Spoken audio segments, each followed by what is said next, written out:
Hi, everybody. Angela here. I'm so excited to be with Barry James today. Barry, you and I met, I don't know, maybe 6 months ago or something on LinkedIn, and we have just clicked. Like we're just cut from the same cloth. And there's so much I can learn from you. And today, everybody, we're going to be talking about something that Barry is expert in, um, which is he's become an expert in economics. And he's the lead of Humane Economics. We're going to talk about Humane X, I should say. Um, and so to start, Barry, before we dive in talking about the revolution in currency and digital currency around the world and all that fun stuff, why don't we just learn who you are? Tell us about yourself. Tell us about Humane X and anything else you think may be relevant.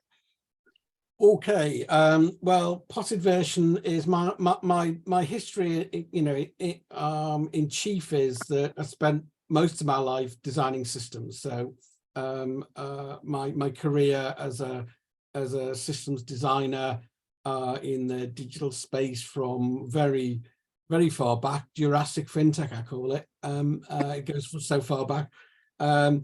And then it's had a couple of other phases, working a lot with innovators. I love working with innovators, and started, working with them a couple of decades ago. And then over the last decade or so, I've been involved with things like crowdfunding and fintech, particularly, and helping get innovation released and going in ways that it couldn't before.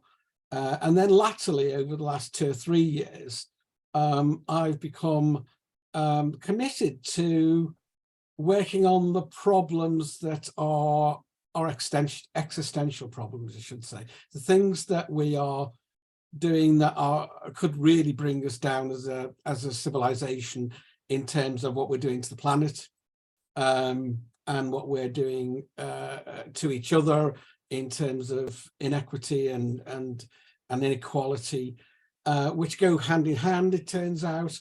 So that started as a project called Humane Economics, and Humane Economics goes on, asking the question, why can't we stop? We've known how toxic this is for decades, and we don't seem to be able to stop. So how do we learn how to stop? We can't even slow down at the moment. I think, we've gained a real understanding of the dynamics of that and what we need to do. And out of that has come Humane X, which is a growth out of that, really aiming towards providing some answers to that and some strategy that will enable us to escape the ideas, the framings and the doctrines, the economic doctrines that have kind of taken over the world and keep driving us towards the cliff edge. Let's go on a little tangent right there. What is the dominant approach to economics? What's taught in business school? Can you tell us a little bit about the maximization of profit and how that's impacted our world? Yeah, people don't see this so easily these days, but if you kind of able to think back, if you've got a long historical perspective, which I have to some extent, but even a longer historical perspective is useful. We've got used to the idea that to maximize profit is normal, that to maximize GDP is normal. And we've also got used to the idea is if you do those things, everything else will work out fine. Well, actually, the truth is, and you only have to stand back a couple of steps to see that if you don't balance what you're doing, you end up unbalanced. And if you maximize money and put markets above the needs of the planet and above the needs of people, you get what we've got. That's just it's, once you say it, isn't it obvious but then we have a world that's framed by these economic doctrines, and that was deliberate, by the way. There were a group of people who who were afraid of communism, they were afraid of central planning, and they got together and created a set of ideas and doctrines and worked very hard over a number of decades to implant them in business schools. And it's those ideas that still frame and create and run. It's the operating system on which the world runs, which is why, even though there's tons and tons of people, there's tons and tons of movements and organizations that get it, that understand the jeopardy that we're in, but we can't change direction right now because the world is framed by these doctrines, these ideas. So what you're saying is the maximization of profit has led to many, many problems in humanity, including disregard for the environment, the haves and even more have-nots. As wealth, the middle class seems to get shrink, and you get poor and you get rich. And that's what our economic system has made largely throughout the entire globe. I mean, I've traveled extensively and I've seen the favelas and the townships and the mass poverty.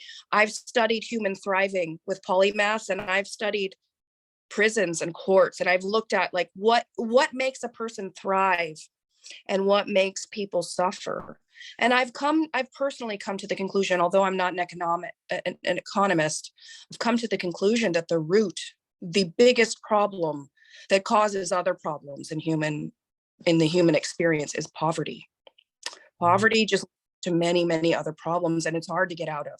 So those of us who have and who can be strategic need to figure out how can we redesign our ecosystem, our scaffolding, the culture, the environmental factors which are leading to this unfortunate state of affairs where we're ruining our planet, ruining lives, not really making progress for everybody, but just some people. Okay, so this is my question for you, Barry. What is the better alternative? What can we do? What can we start to do to right the ship? Yeah, so just to pick up one of your points first, you're absolutely right about poverty. And we are now systematically creating poverty. In fact, we now have, it's useful to look at this as two economies. We have a needs economy where, most people now live, working and fighting and working harder and harder to get what they need to survive. And we have a wealth economy which predates on the needs economy. And this has been engineered at various levels that we've identified and studied into the economy. And again, this is a natural conclusion of accepting the idea that if you maximize profit to the exclusion of everything else, that this is the right thing to do. And that's fundamentally the problem.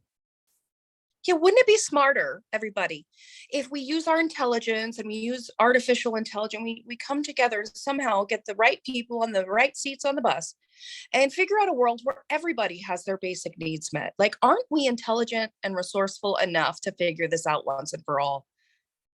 Can't we figure this out? And it means we've got to be open to learning about new ways and not being so stuck in knowingness. I mean, this is one of the things I advocate through polymathy, is that those that can adapt. Darwin said this, it's not the fittest of the species that survive, or maybe someone else said it and Darwin got credit actually. But the concept, regardless of who said it, is basically that it's not the fittest of a species that survive, it's the most adaptable to change. And God knows our world is drastically, not just from the internet, but because of AI, because of digital currencies. I mean, we are a single globe, but we act like individual countries and individual people. We've made our in-groups way too small. Yeah. It's one of the things I promote with polymathy, and that my hope for people being more open-minded and open-hearted, being polymathic in their approach to life, is that we can build more bridges and be less segregated into our little groups. Now, I'm not going to really answer your question yet. And yes. I'd like to now answer your question, but by the way, you're right. There's all sorts of odd versions of Darwin's ideas that have come about that are perversions of it. And the idea that it's individually the fittest is very far from anything Darwin was talking about. It's actually the most adaptable, the fittest in terms of fit to the ecosystem, if you like, Mhm. and adaptable with the ecosystem. But how do we fix it? Well, I mean, one of the big problems is this is like, you know, the whole world with a headache, the whole world with an operating system that's infected with those bad ideas. So we need to do something about that. But along the way, what we've, and we're working on that right now, along the way, we've created something I call the dignity donut. What the heck's that about? It's really got a number of components, chiefly two components. And the first one is the science. We've got, one of the difficulties we have is in creating consensus these days is everyone has their own truth, and my truth might be different to your truth, and there is something in that, you know, we have different perspectives, we should respect those. But actually this is desk, it's a desk whether you think it's a desk or not, whether I think it's a desk or not, and there is truth out there, there's reality there. So in a world where we no longer have those touchstones we had in earlier times of religion or religions, and consensus that came, an agreement that came from that. Where do we start? And one of the realizations that we had with the work on Humane X was the realization that we now know more about humanity than we ever did before. And there's now a body of scientific knowledge that tells us what kind of creatures we are, and we are social animals, and we are interdependent. No one is an island. No one can survive on their own. In fact, individuals can barely survive a few weeks or months on their own, but we're all interdependent anyway for food and the other things that we need. So what I was inspired by the work of Nicholas Christakis at, I think, Yale, who's brought together a lot of the science, but also done a lot of new science as well, where he's looked at societies across history and found that we have all of a list of things called the social suite that are in common to every society. And I kind of boiled them down a little further for this purpose, to say that intrinsic to humanity are the ideas of fairness, balance, and justice. We all cry out from when we're children, that's not fair, right? That's not just, that's not right. And we have this intrinsic to us. So you know, and actually that other creed I was talking about before bids us to put that aside. You know, you're in business now, you've got to be hard-nosed, and you're not supposed to behave like that. Actually that's a perversion of that culture. But fairness, balance, and justice are the understanding comes both from Christakis' work, but also from the other side, the dignity side. It comes from basically who we are as a species, and it tells us what we owe one another as a species, as individuals. So we owe each other individually, but we also owe mankind, and you know, fairness, balance, and justice. And the other major pillar I just alluded to is the work of, fantastic work of Donna Hicks, who has worked around the world in conflict resolution. And out of that work has come her book on dignity. It's about 10 years old now. And her understanding of the human cry for recognition and dignity, human dignity. This isn't about wearing a robe or dressing up, or, you know, that kind of dignity. This is about being respected as a human being.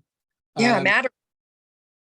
Yeah. And she, talks. She had an epiphany when she saw these people ranged again and again around a table at loggerheads, and talking about trying to create a resolution. She worked in Northern Ireland. She worked in Africa. She worked in Eastern Europe. And again, she saw that what was really at stake wasn't what was on the table. It was what she saw under the table. It was the demand to be respected. It was the demand to be, recognized as another human. And that work is deep and transformative. This resonates so deeply with me because I mean, I've been speaking for a long time about the rampant dehumanization that we humans tolerate and participate in. We have made it okay to dehumanize other people just because they're different than us, just because they think differently than us. They have different citizenship, different skin color, different genitals, different whatever. Like, we dehumanize otherness. And the stupid thing is it's that diversity that makes us stronger as a species. Yeah. And Christakis talks about this in his book Blueprint, where it's very much a positive view of humanity, except in this one area where, from an evolutionary point of view, we were reinforced in that. For safety, we would stick with our own crowd, and we would often other and make it an enemy of other crowds. And part of the hope is that we can grow out of that. We're now in a position as a species to grow out of that. Yes, it's like we've been operating in fear mode. Let me get my group. Let me get my money. Let me get my safety. And in order to evolve into our full humanity, I think we got to get out of fear-based approach to living and move into a loving, kindness, considerate, big picture. Let's be a holistic whole. Let's evolve so we can network and cooperate like a hive mind. But right now we're so divisive and we otherize. We commit what I call social murder all the time when we cancel people for having an opinion that the majority doesn't agree with. We cancel people in the global public square on Twitter and Facebook. We delete whole lives in the global public square on the internet for disagreeing. And while there are certain things that should never be said, that are intolerable, absolutely, I'm very uncomfortable with that we live in a world now where uttering an opinion that's not the majority opinion can get you killed in the public square, virtually, digitally, or you're just gone, forgotten, deleted, canceled. It's very concerning to me. Yeah, we need ideas, even if they're wrong. We need what's on the table to come forward so we can find the best solution. We need as a society on both sides of the Atlantic to learn to how to disagree without being disagreeable, but it goes much further than that. Again, back to the dignity agenda. I can disagree with you. I can even point to something that you're doing is wrong, sure, without taking away your dignity. I can exactly your dignity and do that, and it's a much more powerful way. You're much more, and we're much more likely to get the answers that we want in doing that, rather than giving in to very basic and back brain conflict based. Yeah, part of the problem I've seen, and this is one of the things I preach about with polymathy, is that as long as we're stuck in knowing, I'm right, I know, we close off possibility. And wouldn't it be better if we've got problems that we don't know how to solve, like global warming, mass poverty, mass incarceration, all these things that we're doing to dehumanize each other? Given these problems, wouldn't it be better to just stop knowing so much and just learn, just take it in, learn, and then try to collaborate and figure out a new approach? So my point is, if we got problems, can we stop knowing and can we just shift our culture to an orientation more of learning? Wouldn't that help us humans? Well, we're all human, and that means we have a perspective. And that means that your perspective, to some extent or other, is going to be different to mine. It also means that I can see things that you can't, and your things that I can't. Now, that doesn't mean I'm always going to agree with you, but it does mean that, you know, it's worth listening because you might learn something. Yeah, exactly. All right, so let's get back to some of the digital. So Barry, tell us a little bit about, like, what do you observe has happened in terms of digital money, the digital dollar, the digital pound? Like, what do you see coming, and how can we best sort of prepare for this new future with digital currency? Well, I've been talking about and running debates and so on for about 10 years on the future of money, since, you know, a little while after Bitcoin kind of started a whole thing with digital currencies, although that's not really, digital currencies isn't what I'm focused on right now. I'll explain the difference in a moment. But digital currencies are decentralized, they're kind of outside the financial system.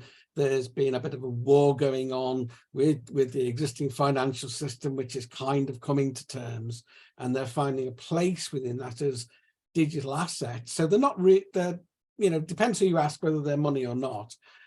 But where we are now is, and not everyone realizes this, but almost every nation on earth, each of which has a central bank, the central banks are almost all, about 95%, are now working on a digital version of their national money. So in America, the digital dollar, in the UK, the digital pound, the digital euro, and so on and so on. And, you know, you think, okay, well, that's fine. You know, we use the internet these days, and we could do with speeding payments up, but that's it really, isn't it? Well, actually, it isn't it.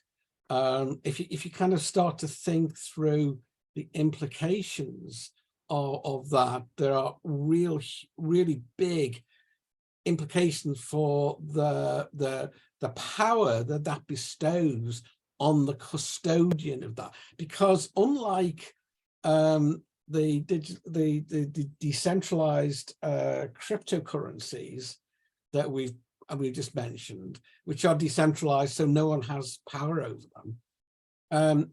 Central bank digital currencies, the word central is really important because they're centralized, and it's pretty much inevitable that the central bank, whoever's in charge of that system, is going to have control over it. And what does that mean? Well, it means every transaction that takes place will be recorded, and intrinsically, you might put blockages in the way of it, but intrinsically available. It also means, because that the new money, this money is programmable. Things called smart contracts come into it, but it's basically programmable money. It can be used for remote control. So theoretically, in China, for example, where this is already, they've already got the digital yuan up and running. In the future, they make really no bones about the fact that they may well use it to nudge or press the populace in a particular direction. So if in the future the Communist Party decide that they want to suppress the Uyghurs, you know, they could make it so their money expires, so they've got to spend it, or that they could only spend it in certain ways or on certain things, and you know, and the possibilities multiply. So you've got this situation where you've got an unprecedented ocean of new data, and it's very valuable data as well, very tempting for any government, anyone who can get their hands on it. Plus you've got this programmability, and the question I've been asking for several years now, I set something up which is now coming to fruition, called remakingmoney.com, where you can go and ask questions about this, by the way, remakingmoney.com. Is how can we, you know, should we not do this? But we've reached the point now where we probably can't avoid doing it. You know, it's like the internet, it's going to come. How can we do it safely? And the article that I've been working on, and the ideas that I've been working on for the last 2-3 years to create a mechanism, a new institution that would allow us to do this safely, was written up in an article and actually appeared today. I'm pleased to say in Crowdfund Insider. So talking both to America and to the UK. Wow. So what do you hope for the future? Okay, can you give us a compare and contrast? If we don't behave smartly, this is what our future could look like. And if we make some smart changes for global good governance, transparency, humane economics, what we can expect in that world. Like, can you sort of paint the picture so we make sure we understand? Well, the first picture I don't really need to paint, because Antonio Guterres, head of the UN, has already done it repeatedly and said, we're on thin ice, guys. We're heading towards a cliff edge. Mm-hmm. If we don't do something, we're going to go off this cliff. And that's the big picture. Mm-hmm. Stepping away from that, the question is, why aren't we changing? I think we've answered that. How can we change? Well, in order to change, we have to change the imperatives that we're working to. We have to stop blindly building to GDP regardless, and maximizing shareholder value and profit regardless. And we have to find a new, more nuanced and balanced way to do it. But actually, we've got to remove the incentives first. So that's the big project that is still in formation, and there'll be more on that very soon, I hope. We'll be talking about that again before too long.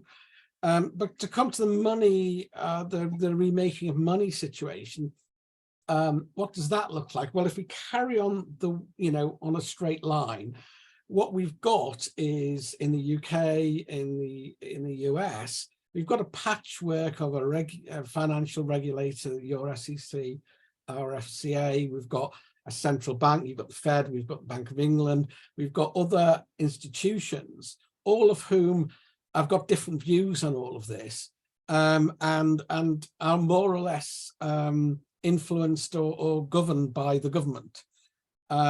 And into this, we've got central banks who are, over the last decade, have been playing an increasingly politicized role without democratic oversight. That's generally understood in the world of central bank and economics, and that's a problem in itself. And then we're going to hand them this vast new responsibility, which, quite frankly, no one would then be really responsible for, because everyone would have, if everyone's responsible, no one's responsible, right?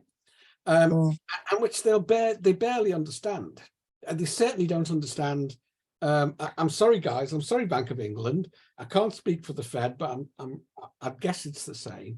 It's very clear from when they're questioned by our Treasury Select Committee in Parliament, that they don't understand that someone has to take responsibility for the governance of this, and they're saying it's not them. Well, actually, they're right, but someone does have to take responsibility for this. And my alternative is not Luddism. It's, yes, we can do this, but in order to do it safely, we need a body that is responsible, that can report to the democratic institutions, that has the capabilities, that can take responsibility for the initial design. And no, everyone seems to forget that this is not going to be the same next year or the year after as it is when it's at inception. It is going to continue evolving. That's absolutely a given. But that is rarely, has never, in my experience, factored into regulation, which is why regulation, explodes in terms of verbiage and complication. But it solves a whole litany of those sorts of problems to have a new institution, a digital institution, staffed by people who understand this stuff and are accountable for what happens, because Yeah. then you have accountability and you can have transparency, and yeah, it's a different situation. That's the picture. Yeah, it makes sense to me, Barry, that like, many governments throughout the world, let's use the UK and the United States just for example, since those are where we're from, they were structured in a certain way for the old economy, the old world. And now we're in a totally new world. And those old systems and those old offices and institutions that bumbling, slow to change governments have isn't well equipped to deal with the new digital economy. And so governments need to create, perhaps, or maybe not governments. Maybe this is not I think you're saying it's a government function, and that makes sense to me. That the governments need new entities of some kind with experts and with transparency who work smartly to manage the new economy. It's a subtle but important difference. It's Okay. a democratic function. Yeah. So in the UK, this is modeled in part on, if we go back to the 80s, we realized that data, computers were becoming more common. Data processing was being able to do things with data that we'd never been able to do before, could be easily abused. And so we created an information commissioner because that was needed, and that's a there's a sort of clear parallel there, that the need for a new institution, and the information commissioner, crucially, is not an arm of government. It is responsible to Parliament, and there's a huge difference. And you know what the parallels are in the USA. I'm sure you would you could talk about them more clearly than I could. I know the parliamentary system here better, but being in a through the representatives accountable to the people, not to the ruling party and the ruling government. Yeah. Politics does not equal government, and the people should be the beneficiary of what either of them are doing. And I worked in government. I've basically worked my whole career in government. I worked for the state of California for a little while in my younger days, and then I spent 15 years nearly in the federal government of the United States, including working for 2 presidents, and then spending nearly a decade at the Center for Leadership Development, where the goal was to create visionary leaders to transform government. I have been involved in government at the highest levels, and I can tell you from the inside of the belly of that beast. And I've also studied the courts and the prisons as an academic, and it's very broken. It's bumbling Goliath that's slow to change, and it needs to do better. There are so many things. We're in a globalized world now. I mean, AI and digital currencies, like we need to figure out how to prepare in advance. Like I this is bothering me so much that AI is here and we still don't have rules for it as a society. Like we saw the train coming. Why did we not prepare ahead of time? And it's the same with digital currency. Like we need a better plan to manage these issues as a species, as a globe. And I don't see that happen. Maybe I'm just ignorant, but I feel like we're ill prepared and we need to get our act together. Well, you make a very good point, and one way of saying this is that if you go back a generation, or not much more than that, the kind of world was a static world. You kind of wrote the book and it went on the shelf, and that was it. And then you wrote another book, and science progressed, but the rest of society lived within the institutions that it had broadly. But we now live in a dynamic world where it's developing and changing the whole time, and the mechanisms that we have, particularly for regulation, they don't have the mechanisms for change built into them, and they need those mechanisms for change built in from the beginning, because otherwise you get exactly what we get, which is you get the kind of, as I say, the book of words explodes. There's all the exceptions and so on, and then only lawyers understand it, and it gets really sclerotic and so on. And this happens again and again and again in different areas. So we need ways to deal with that dynamism. We need to build those dynamics in. Yeah, and we are in the age, I would argue we're in the age of many things: the age of information and misinformation, the age of complexity, the age of possibility even. And that is why I could see the train coming. First of all, I've been a promoter of polymathy because it just enriches an individual life to like live it how you choose, how it's authentic. But the other reason is, as long as we're simplistic specialists, one trick ponies, and we do, by the way, we do need specialists still. I'm not saying everybody. Oh, absolutely, yeah. But we've lived in this age of specialization where the dominant narrative was everybody should be a specialist. And now we live in a very complex world, but we've poorly prepared human beings to be complex beings themselves. The complexity theory says the more complex the problem is, the more complex the solution has to be. And who makes up solutions? People.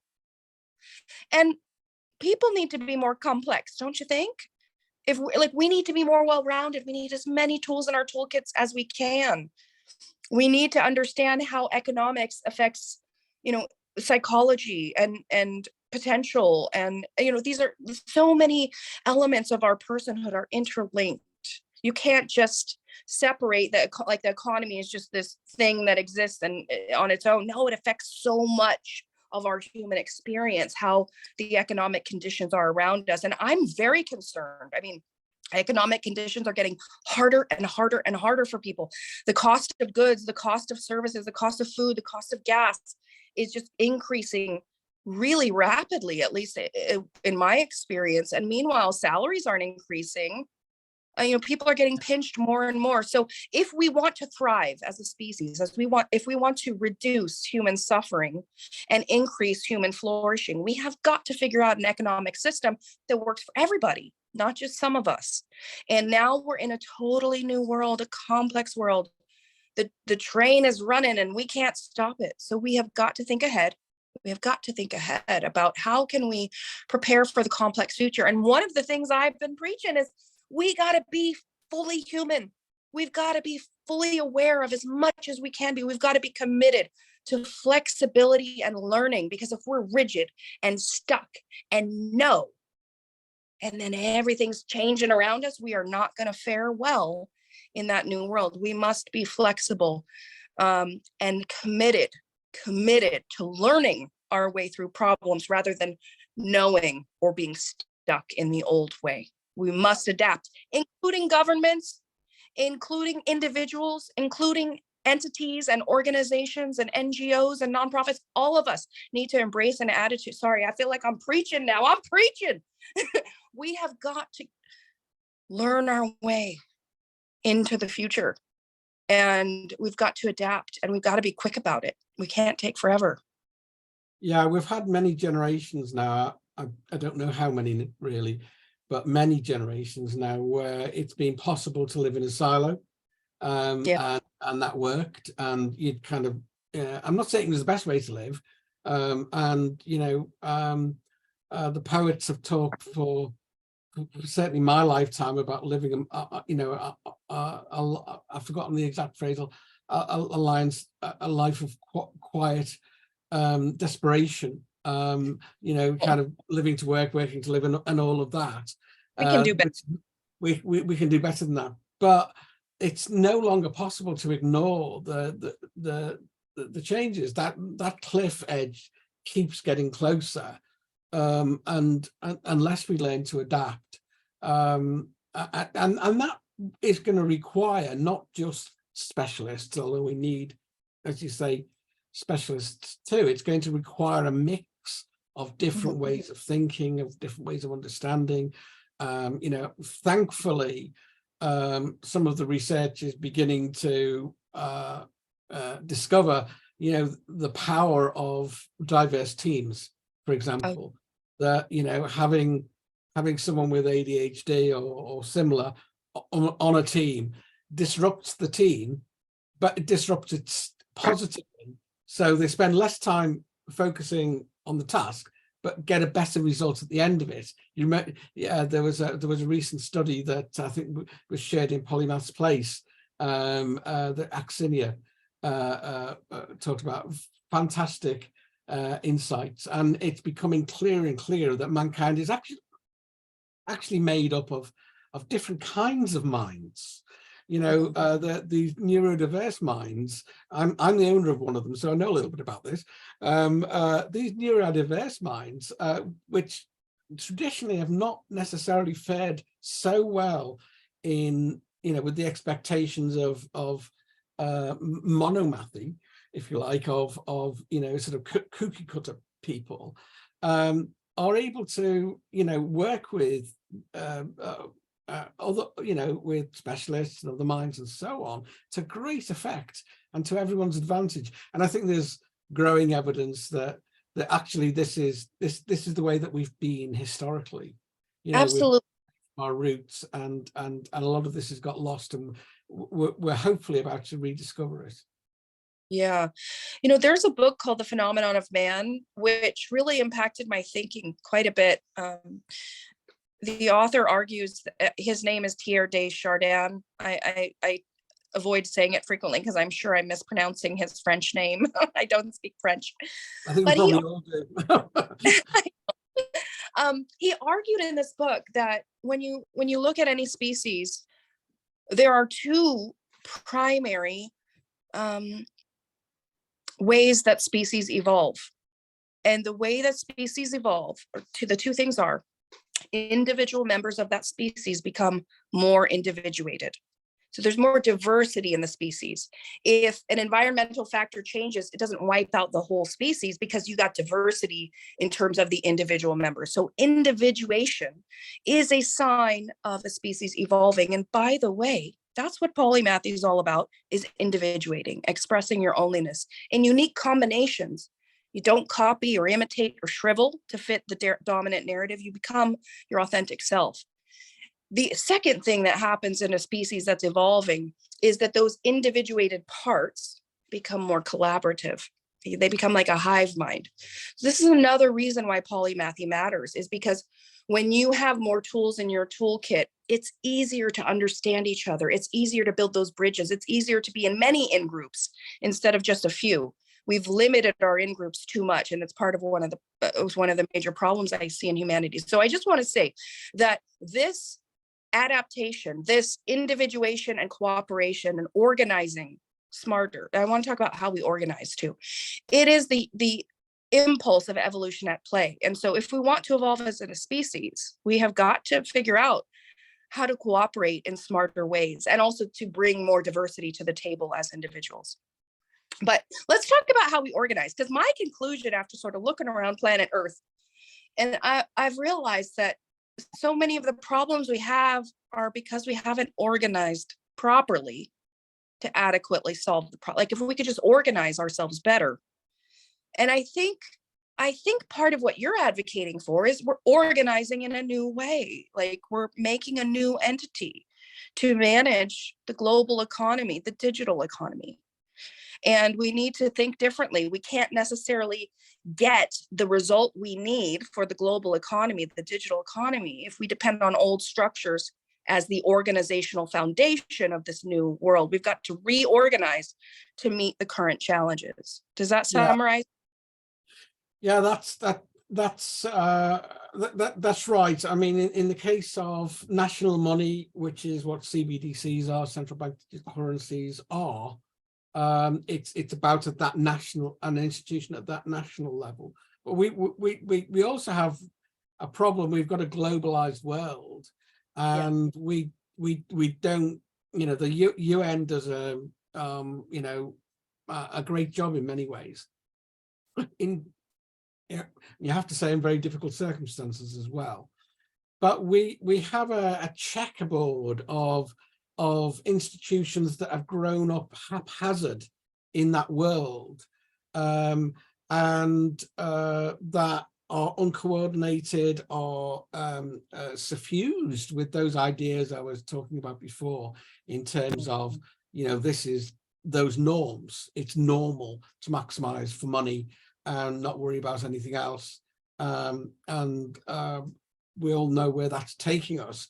But so we need, fundamentally, we need to rethink and refresh our institutions, because the ones that we've got at the moment have been evidently, clearly unable to, move us away from the direction we're moving at speed towards a cliff edge. So we need to reform and replace on a unprecedented scale. This is, there are few parallels, if any, in human history. One of the, I'm going to be like a little bit of a nerd for a second. Talk about a theory. I love complexity theory. We touched on that earlier. Another theory I really am fascinated by is institutional theory. And basically what it says is these large institutions copy each other. It's called institutional isomorphism. And so it's part of what makes it the kind of change you're discussing hard, is because if no one else is really doing it yet, that it's hard to be the first one to take that step and make this change, even if it's very appropriate and necessary. What comes up for you when I share about institutional isomorphism in the face of we need to adapt, but everyone just wants to be the same as the old institutions? Well, the work that's ongoing, and I'm a little wary of talking too soon. As you know, I've thought about the thing I just launched today for 3 years.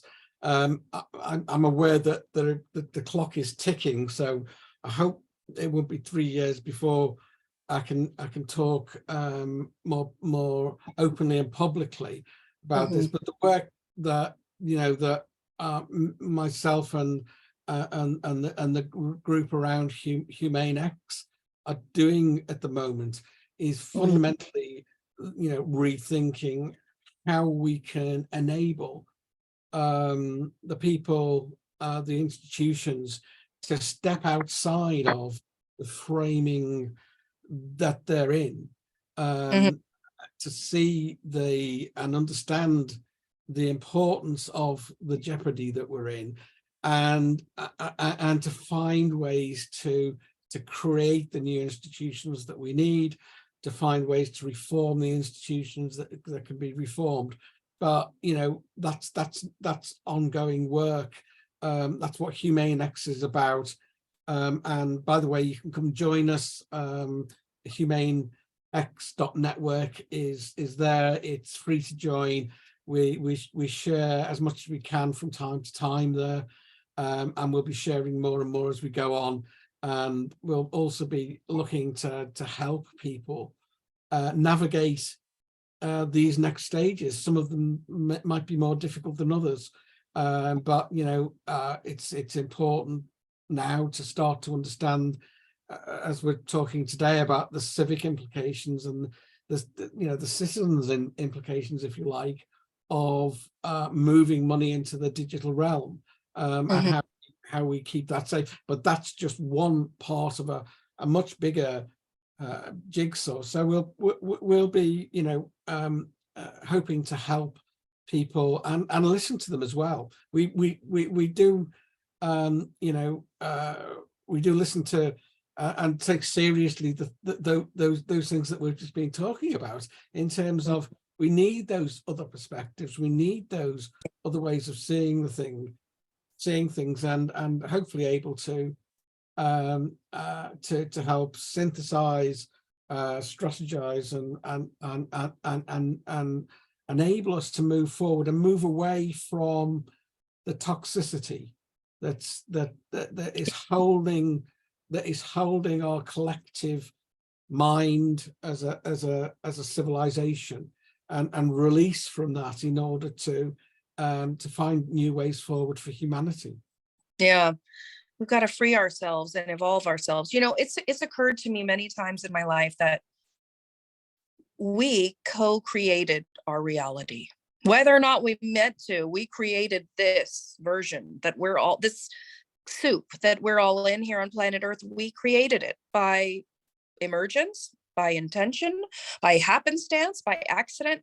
And what I think we should do is create a world on purpose that works for everybody, for the benefit of everybody. And yes, we're in a world of emergence. We can't predict exactly the future. Things will emerge. We've got to learn our way through problems. But can we go down the river of life and society in this world? Yeah, let's go with the flow. But can we direct? Can we use our oars and our tools to shape our future in ways that are intelligent and humane and kind and loving and less fear-based and more based in love and consideration and otherness, so that we can evolve as a collective into our best selves, individually and as a group, as a species? And I think a lot of how we need to do that is to fix our economic problems, because there are many people whose talent we will never even get to benefit from, simply because they were born into poverty and can't get out. We've got to figure this out. I was talking to Andy Wilkins, who is a leading light in Humane, about this the other day. Actually, it was actually Paul, who's one of his partners in an organization, talking about, you know, how leading economist Mariana Mazzucato has called for a new set of values, Yes. and new to come out of economics. And I mean, let me say this. I said it in private. I'm saying this publicly. No, we don't want that. That's not what should happen. It shouldn't be economics that tells us as a human species what our values are. That's asking for trouble. What we need to do is to rediscover our humanity, Yes. rediscover our values as humanity, and put the cart behind the horse, because the cart's been in front of the horse for too long already. So we bring those values, and we fashion markets, and we fashion economics to serve humanity, not the other way around. Way around. Yeah. You know, Barry, it seems to me, so the internet, when it came out really to the masses in the 1990s, it kind of networked humanity. It made this globe just more interconnected, like your background there. It made more linkages. It brought us together. We've never met in person, and you live thousands of miles or kilometers away from me across a vast ocean. And here we are, and we're friends and collaborators. You know, the internet shrunk us and made us more networked and collaborative. And now AI is here, and it's a bit of the wild, wild west. Nobody knows exactly what to expect. It's an exciting time. It's a scary time. But I think we should probably begin to wrap up. But I wanted to ask you, kind of as one of my final questions here, is what are you excited about? Like, if we play our cards right, what can our new world that we co-create intentionally, what could it look like for the benefit of more people? I often look at the world through the eyes of my grandchildren, particularly my granddaughter, the first one, my first grandchild, Emily. And one of the things that drives me is what kind of world not only is she growing up in, but will she inherit? Yeah. And you're right to mention AI. It's an incredibly important development, possibly more important than any other industrial revolution, any other disruption. It's more than a disruption, and it's more rapid. It's palpably so already, and it's likely to keep accelerating for a long time to come. It is crucial now that we don't use that as a rocket booster to take us over the cliff edge faster. Yeah. We have to find the will and the way to enable that, to release humanity from poverty, from drudgery, from work that is unnecessary and uncongenial once we have AI. It's already there. It's because, but otherwise it's going to destroy jobs. Well, it's going to destroy jobs as we know them. So we need to rethink what how income and jobs work. It's absolutely a necessity now. We need to do it quickly. We can't hang around much longer. But if we can do that, we can create a world where there's space for creativity. There's space for people to learn. There's space for people to flourish on a scale never before possible. So that's the kind of world I want to be in. And just on your previous point,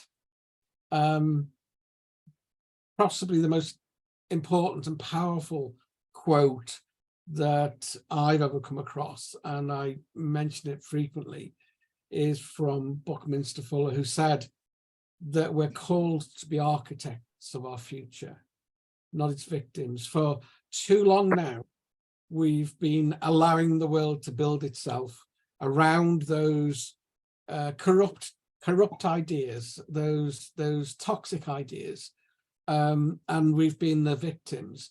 We now have to become architects. It's absolutely necessary. So we're called to become architects and no longer victims. Yeah, we've got to save ourselves, humanity. I love Buckminster Fuller, by the way. He was a great proponent of polymath. He called it comprehensivist thinking, but it's very similar to polymath. Polymath is sort of taking it to the individual level, and comprehensivism is sort of the thought level.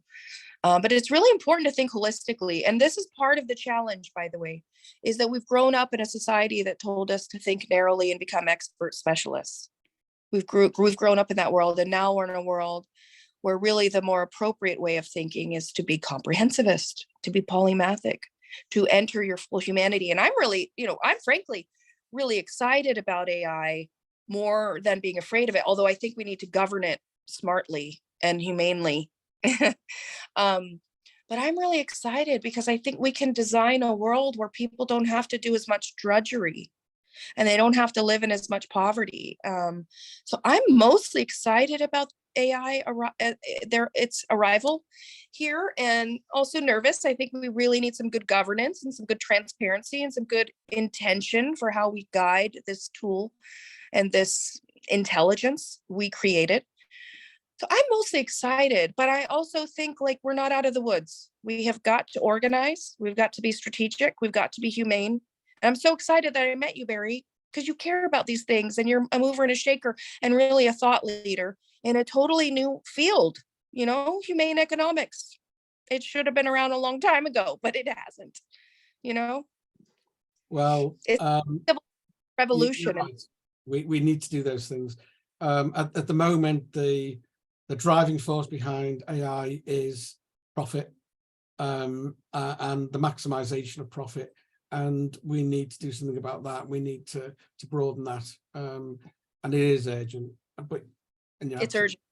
Yeah, I'm very nervous. So we're still kind of in this old world where the economy's working in a certain kind of way and jobs look a certain kind of way. And now AI's here, the biggest disruptor, the advancement in all of human history is happening right now.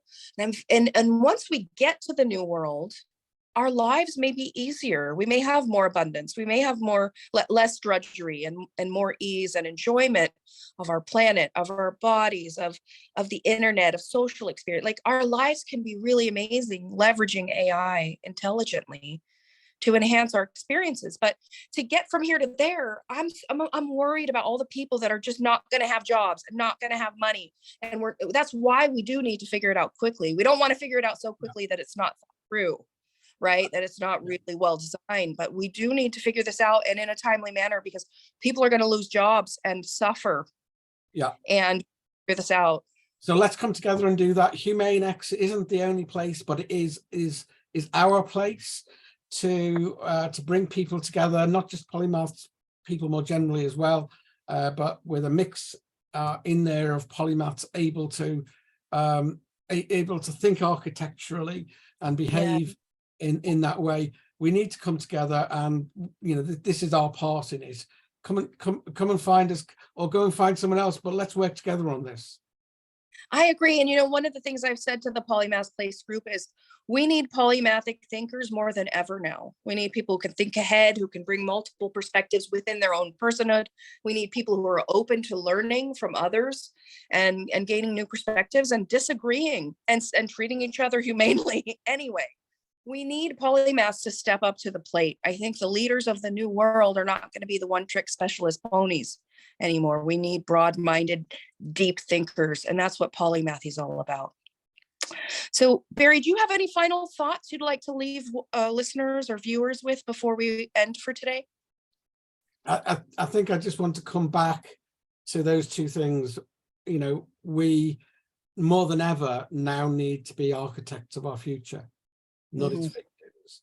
And we've got to get practical. We've got to come together.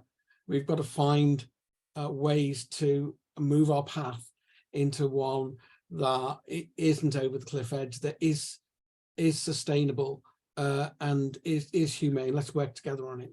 And you know where to find us, Humane X Network. We'll do our bit to help connect people and work with whoever we can work with to play our role in the network of humanity.